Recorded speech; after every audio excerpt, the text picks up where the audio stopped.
Kung si Anton lang, okay lang si Anton na yan. Kasama lang kami na congressman. Pareho lang kami ordinaryong tao. Nagkataon lang naging SAP siya ngayon. Kung ginabuli mo ako, bakit ka nag-i-interest dito sa farm?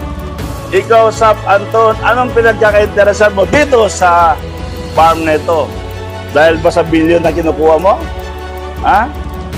SAP Anton, kung wala kang kinukuha, kung wala kang kinukuha na bilyon dito sa farm, ay inahamon kita na magkaroon tayo ng major audit review ng farm.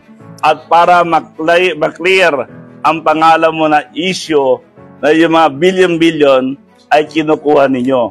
At ang contractor ninyo ay ang grupo ng governor ng South Cotabato na si Tamayo. So, paano ko ma-prove na itong sinasabi ko na may kinukuha kang bilyon?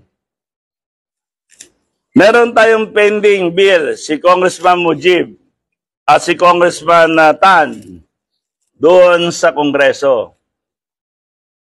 At ito ay nakalagay sa Comprehensive Agreement of Bangsamoro at sa Republic Act 11054 na magkaroon ng mid-year audit review. Kung totoong malinis ka sa Anton Lagdameo, then payagan ninyo na magkaroon tayo ng mid-year audit review.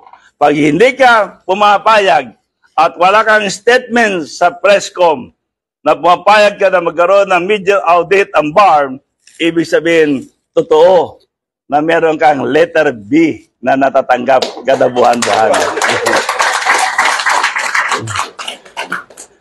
Diba, pare? Pare lang tayong congressman dati. Nagkataon lang na SAP ka.